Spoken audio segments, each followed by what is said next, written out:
बहुत सावधानी से कथा सुनिएगा और अपने चित्त में उतारिए। शिव महापुराण की कथा जिसके घर में चल रही है, जिसके टीवियों पर चल रही है, जिसके फेसबुक यूट्यूब पर चल रही है, जिसके मोबाइलों में चल रही है, घर में भले 5 मिनट शिव महापुराण की कथा चले, पर प्रतिदिन अपने मोबाइल को चालू कर 5 मिनट शिव पुराण चालू कर छोड़ दिया।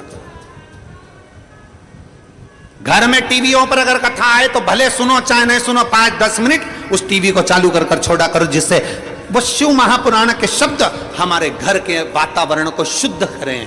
प्रभु बाबा भोलेनाथ ने कहा, पार्वती जब चौसर खेलते समय तूने मेरे वस्त्र लिए, मैं जल क्रीड़ा करने के लिए जल में तप करने के लिए बैठा, तप के करने से मेरे शरीर से पसीना बह निकला, उस पसीने से 5 धाराएं प्रकट हो गईं। उस 5 धारा से गंगा जी की गोद से मेरी ये 5 बेटियां प्रकट हुई है। पहली जया, दूसरी विषहरा, तीसरी शामली बारी, चौथी देव और 5वीं दोतली। ये 5 कन्या शंकर जी की 5 बेटियां।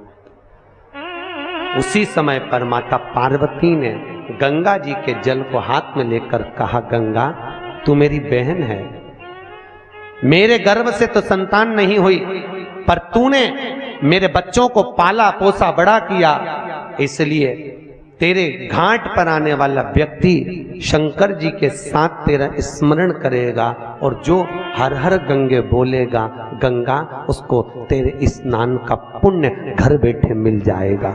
हर हर गंगे बोलो जम के।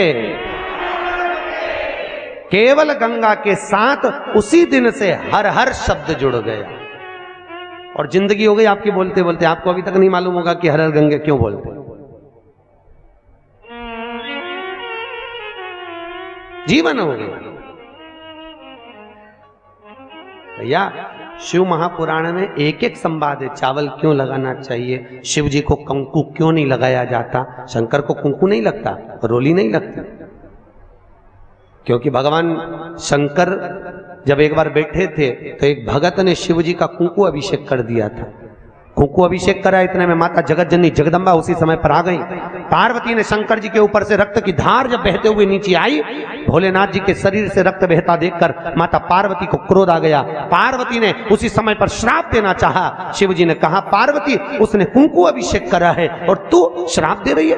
पार्वती ने कहा, मैं जान नहीं पाई, पर भोलेनाथ आपसे वचन देती हूं कि आज के बाद आपके शरीर पर यह रक्त ना देखूं। इसलिए आज तक शंकर जी के शिवलिंग पर कभी कंकु नहीं चढ़ाया जाता, कुंकू नहीं चढ़ाया। शिव जी को चंदन चढ़ेगा, हल्दी चढ़ेगी, अष्टगंध चढ़ेगा, गुलाल चढ़ेगी, अबीर चढ़ेगा, पर कुंकू शंकर को कुंकू नहीं।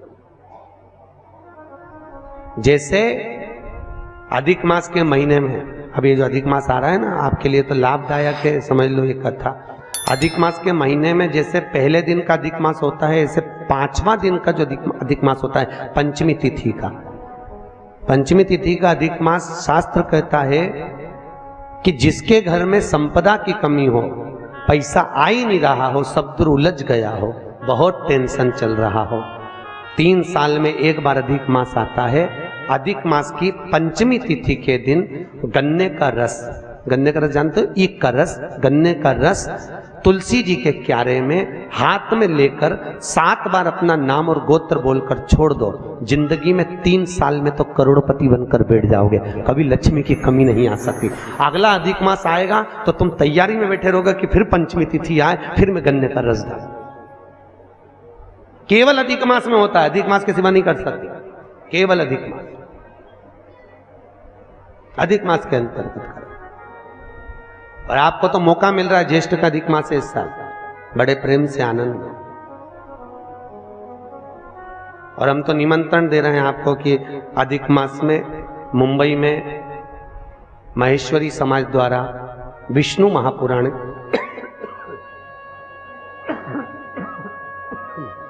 विष्णु पुराण की कथा है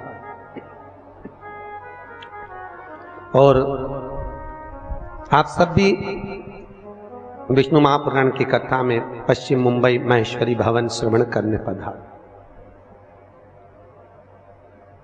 विष्णु महापुराण। अधिक मास का महीना भगवान शिव के स्मरण का माह, ठाकुर जी के भजन का महीना, भगवान नारायण के लाड़ लड़ाने का महीना। खूब प्रेम से भजन करो, जितना भजन कर सकते हो उतना, और काउंट कर कर नहीं कि कितना भजन करा है। कई लोग हाथ में वो बटन दबाते रहते हैं, राम राम राम राम, काउंट नहीं करना है, कर लो जितना कर सकते हो। अधिक मास के महीने में जितना पुण्य कमा सकते हो कमाओ। भजन चित्त धरी। आज शिव महापुराण की कथा कहती है, माता पार्वती के सम्मुख में पांचों कन्याओं को देखकर गंगा जी के सम्मुख में जब बात प्रसिद्ध करी, तब माता पार्वती से शिव जी ने कहा, ये मेरी 5 बेटियां हैं। पार्वती जी ने पांचों को गले से लगाया। भगवान भोलेनाथ बोले, पार्वती, ये जल की तरंगों में प्रवाहित होने के कारण इनका शरीर सर्प की आकृति में रहेगा। सर्प की आकृति।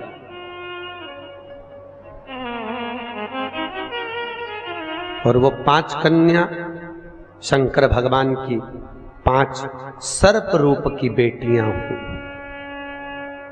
सर्प रूप। आज भी नाग पंचमी के दिन घर के दरवाजे पर, घर के दोनों ओर, अब इधर पूछते हैं कि नहीं पूछते मालूम नहीं, पर नाग पंचमी के दिन 5 सर्प यहां बनाते हैं। 5 सर्प बनाए जाते हैं।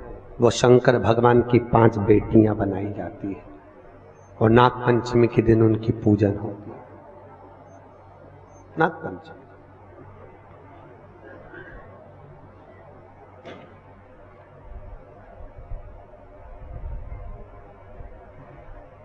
भगवान शिव की आराधना का केंद्र बिंदु है।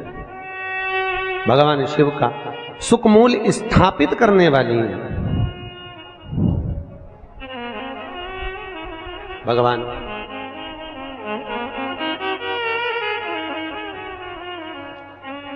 भगवान शिव ने 5 कन्याओं को आशीर्वाद दिया, माता पार्वती को समझाया, ज्ञानोपदेश प्रदान किया।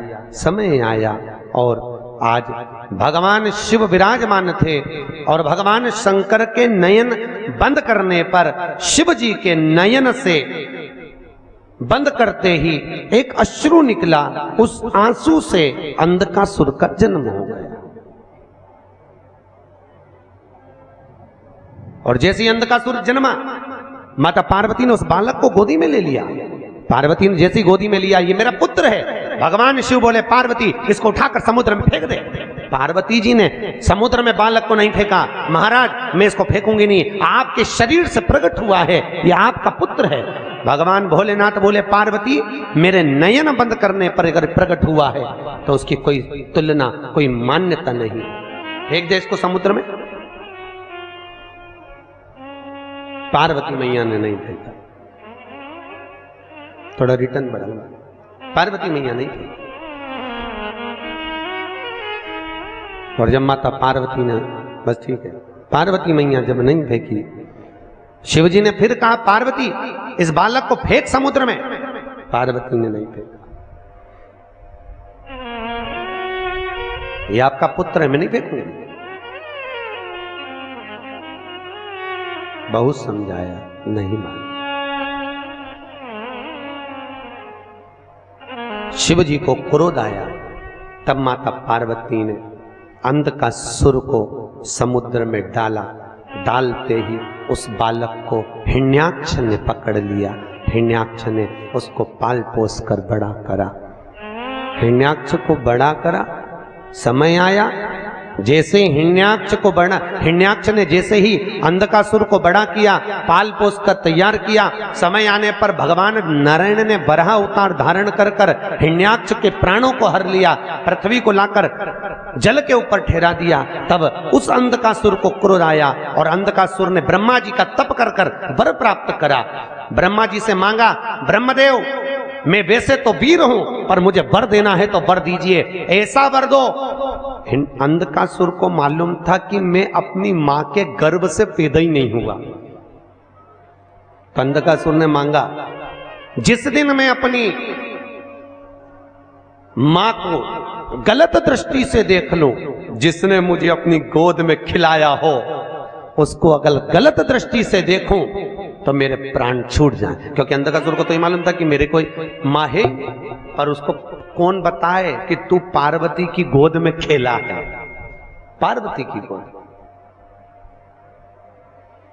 जिस दिन मैं अपनी मां को अगर गलत दृष्टि से देखूं उसी दिन मेरे प्राण छूटे, बस उस दिन मेरा अंतिम समय हो। ब्रह्मा जी ने कहा तथास्तु। और अंधकासुर बड़ा हो गया, आनंद सुख स्थापित हो गया, चारों तरफ सत्ता ही सत्ता अंधकासुर की हो गई, किसी को पृथ्वी पर रहने ही नहीं देता, सब घबरा गए। तब अंधकासुर ने अपने दूतों को बुलाकर कहा, जाओ सबसे सुंदर जो नारी हो, सबसे सुंदर जो कन्या हो, उससे मैं विवाह करूंगा, मेरे लिए लाओ। इतने में एक दूत बोला, जो सबसे सुंदर थी, जो सबसे अति रमणीय थी, उसने तो शंकर जी को पति बना लिया। अरे तो क्या हुआ, शिव को पति बनाया है, उसको मैं अपनी पत्नी बनाऊंगा।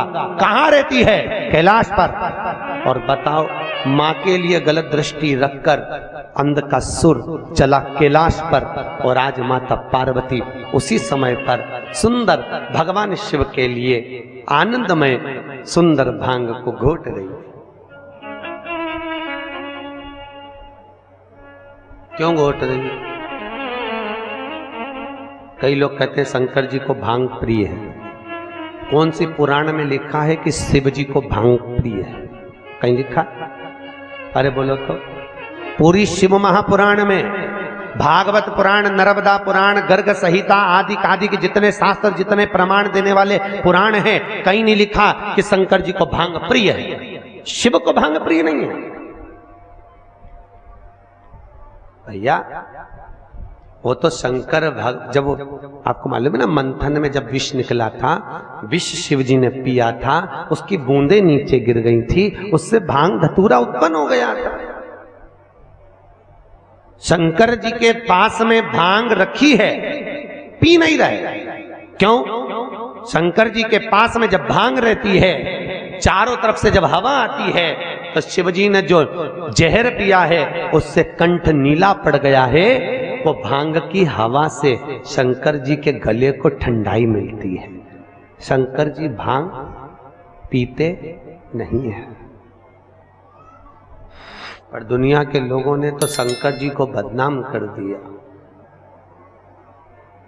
शिव जी की प्रिय, तो शिवरात्रि पे लोग घोट घोट के शंकर जी को भी भोग लगा दे और खुद भी पी जा ले। शिव जी की प्रिय,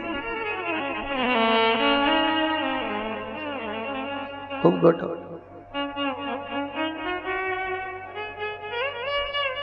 प्रियता ने समुद्र मंथन में अमृत किसके हिस्से में आया था? देवताओं। विष किसके हिस्से में आया? अरे बोलो, शंकर भगवान।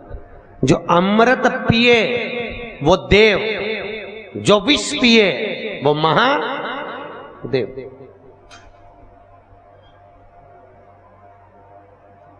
ताजी रोटी किसकी किस्मत में होती है? घर की बहू बेटियों के।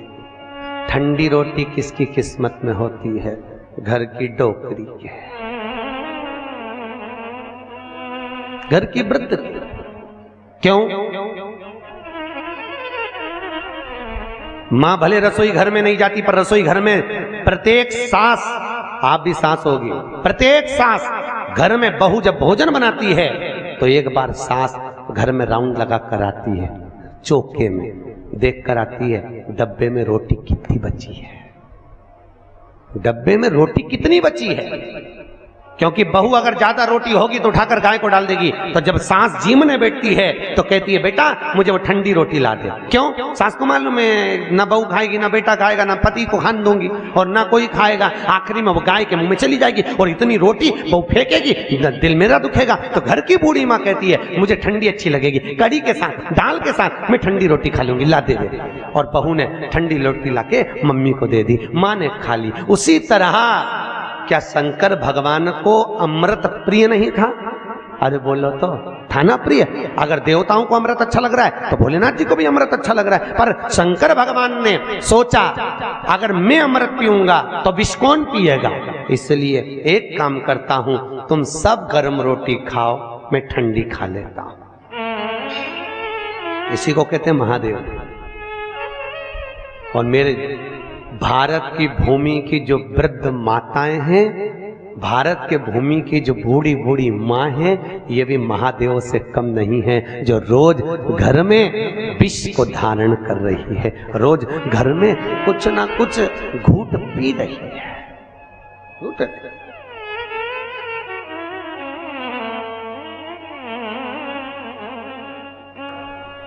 5 बेटियों का चरित्र यहां वर्णन किया। अंधकासुर मां जगतजननी के सम्मुख में पहुंच गया, माता के सामने।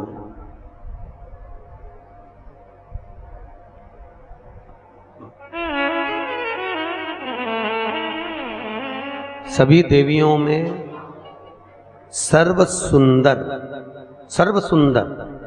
अगर कोई देवी है, सर्व सुंदर, तो कौन? मां जगतजननी जगदम्बा।